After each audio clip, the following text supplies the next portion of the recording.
مساجد جمعه لبوحه وقال لو تكنايو أي نن قروح بدن أو در آذو قروح بدن ستة أي صفقة وركوت كذي وكسوك عي علماء دي بوي مدي وحبودك تقول شيء شيخ إمام كان مكرفون قاتو حيري نكن ولكن ندول تاجن وحوله يا جماعة مسلمين تو أولاد إلهي هاي ويديان بقول له ادعي يقولي والله ادعي ما شاء الله هذا جمعيه كانوا سوك عي دعاء دي بقول شيكتي والله ادعي هذا جمعيه سدعات بسوك عي دعاء دي بقول شيكتي والله ادعي نن علماء دي كمدا فكري وياري سوفر يسبولو وعلى إيه مسا دمر قرصتين بكيري مركز ما بقرصن بقى بالكورة من نكاس صحبا دعاء ساسي مسؤوليسا دعاء ساسي مجمع عادني أولياء علماء أوبر الدعيين الممكو عليا لماذا محو وين بلشك خلاف السنة سنة دي إلهية دي وخلاف سيئة طريقة دي الله مرة يسحب ممرن مركا وصوك عليها يؤدي سقروح دي سوحة لموضية لن أفرد مرة له أولي أبنى أن كتحن لكن مركو يري ما بقرسن با أيا اللي يدور والنمبر باكا قلدنه ورتا سوق قرسو ورتا النمبر كاسكا سو صح لأن نمبر كإلهي بري طيب هذا الجمعين كلو صوك عي نكي حالات دي سوء غاية حواشا كقاربا أيها يدور ورنا فريس وريا انتو إمام بماشي بفريسية علماء دي باكوتر وربا نكي دعاء الدونية خير كبناي دعاء الدون كي محادو فريسي سيبا لقيلو مركز سوري ورنا برباكا قد لبودي نكا مسكح ذو حكاية القضاء سيادكو قرطيو دي ما بقرسن بودي إما كل جين دتك ما أنت مسلمينتو إن مسلمينتو أعز الناس دتك الدنيا ده وش شرف بدنية نقدان ما جعلنا إمس مجعلين بل لك يجعلوا قعدتك لكن طريقي مسلم بعزيز كل نقني إن أنقاذنا الديار ما هو نهي ما هو نهي ومنهم بصدق يجيرك ما حاجة دحية اسألكم ما كده حي سوما جير كيف اسكوي ميدي ويتشابهن وعيد هذا حباي والله بصدق طبعا لباتن والله ندميه سنو بدنا كطلب بحيا جير بايري مركا الرأي في عبد سوى جديو وحويلي ومثال يعني كورتن أورت الله سورة سوما تقالان جرس قيل الله سورة حلا قاضوا بصدق كورتي ده الله سورة يقول سي مركا سوى سعوت الشنقاد الله مغلو دنا الله ونوتو مركا جير كودن بايري والله فكرة داسوا فكرة في عن ترى في عن بسوى جدي ونشكر عني مركا جير كالشيخ ويقول هنا بايري وحقاقا يا صوصر يقول صوصا ما عنده نبي أبو صلي هذا مسلمين جدا ما أنت إني دين تدقيستان إني دين تك نرجع لكم وقته إني مسلمين أعز الناس إني نقدان إني وجعل هاي لكن مركل لقار دين تدرال كيجي نيوال بق غير كدمو قشنا يا مركبة وروح بق غير كدم بها قشنا غير كهرة قشو يا وديار غير كولا ينو قليو إن شاء الله ده هذا الله إني غفر حيو الله إني غفر حيو هاي نوبل لنا دين تدرال كيجي إن الوقت كبحنو تفرغ لعبادتي أملأ صدرك غنى وأسد فقرك تفرغ لعبادتي حديث القدسي في تفسير ابن كثير بكشاقي في شرح وما خلقت الجن والإنس إلا ليعبدون إلهي باكله تفرغ لعبادتي وارطاعت ديدا عبادة ديدا دين تيدا وقت وصمي با إلهي كله ابن آدم هذا الدين ده وقت وصمي سمح هذا ليس مركا أملأ صدرك غنى با إلهي laabtaan aniguna kaaga buuxin baa ilaahay hodan halkana laga noqdo qani غنى النفس baan ku siin weeyaan baahidana ku dabooli baa ilaahay ku leeyahay waa sudda faqraka albaabada faqriga oo ana ka daboolay baa ilaahay waa ka xidhaya wa illa taf'al hada ibadadayda iyo taa'adayda iyo diintayda aad waqti siin weyda baa ilaahay ku leeyahay baahidadana ka dabooli mayno gacantaadana mashquul baan ka dhiganaa baa ilaahay yidhi mala'tu yadaka shughlan walam asudda faqraka 24 saaca mashquul baan kaa dhigi baa ilaahay kaa yidhi faqrigana kaa xidhi mayno waa laba cuquubo ummadda ku dhacday maanta kay faqiirkay waxba haysan markay jamaacaddu u tagtay tiraada ilaahay dartii noo raac wuxuu leeyahay nima haleelayo waxba ma haysidba mashquul baan hay buu ku odhan waxba maba haysidba hadda maqaayad buu fadhiyaa duurkiibuu qaab u fadhiista qaab baabuurta dariiqa la eryanaya buu kala mid saa u eegaya b b siduu geynayaa adaacado dad waalwaalan ay leeyihiin oo baalkan maanta laga soo saarayna kolba mid buu gashanayaa waxa caalamka ka dhacay uu la socdaa aakhiradiisina war uma hayo markay jamaacaddu u tagtay tiraadana masjidka noo raac in yar ilaahay hadalkiisa nala dhegayso mashquul baan ahoo nima haleelayo maxaa mashquul ku tahay waxaad mashquul ku tahay cuquba kugu dhacda mashquuliyad la yidhahdo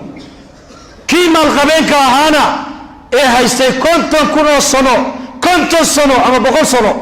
hadduu hurdo wuxuu cuni lahaa isagoo baanka ay ugu jirto haddana faqri buu ka baqaya ma dhacdo isagoo 50 sano ama 100 sano quudkiisa ilaahay meel uu saaro haysta haddaad tiraado ilaahay dartii u bax oo masjidka wax gasho oo madrasada wax gasho oo macallin qur'aan maaragtana nafaqadiisa naga bixi haddii la yidhaahdo wuxuu leeyahay yo waxba ma haystaba isagana waxaa ku dhacay cuquubadee walam asudda faqraka albaabada faqriga kaa xidhi mayna baa ilaahay yidhi haddaa diintan iyo dacwadda iyo cilmiga iyo masaajidda sidii ummadda loogu soo xidhi lahaa aad waktigaaga u bixini waydo labadaa cuquuba ku dhacaysa qofka mashquul 24 saaca mashquul baa laga dhigi 24 saacana waa kii baahan cahdigii nabigeena calayhi salaatu wasalaam markuu nabigu madiinat almunawara uu yimiday laba camal buu nabigu markiiba madiine ka dhaqaajiyey bana almasjid masaajid buu nabigu markiiba uu dhiso ummadda u calaamadeeyey camalka labaaduu nabigu madiine markuu yimid uu qabtayna waxaa ka mid ahayd akhaa bayna almuhaajiriina waalansaar ansaar iyo muhaajiriin buu nabigu walaala uu ka dhigay muxuuna ku walaaleeyey calaa asaasi aliimaan iimaan buu ku walaaleeyey ukhuwada wuxuu nabigu asaas uga dhigay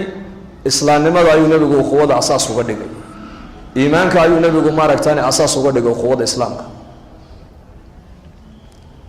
masaajidka markaas wuxuu noqday meesha ummadda nabigu ku tarbiyadeeyo haddii diin la baraayana qofka masjidka lagu barayay haddii wufuud nabigu uu qaabilayana masjidku ku qaabilayay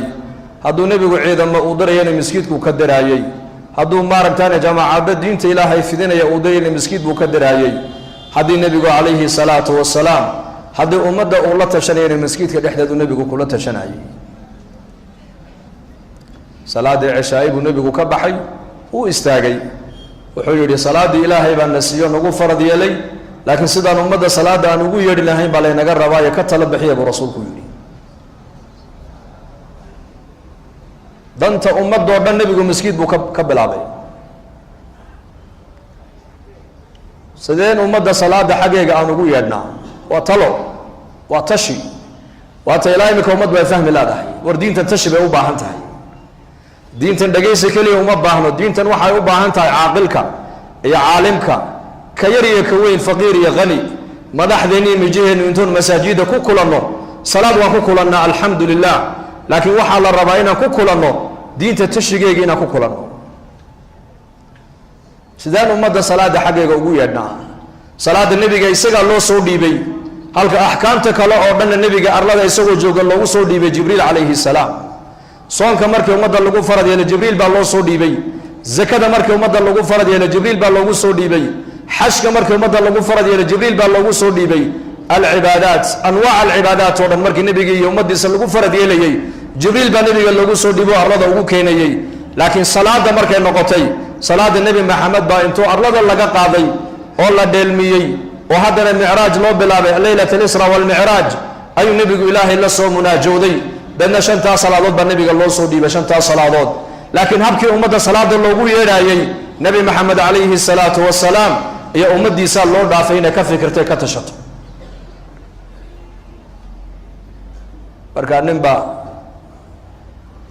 saxaabiya ayaa yidhi markaas ani waxaa ila quman buhi nebi allow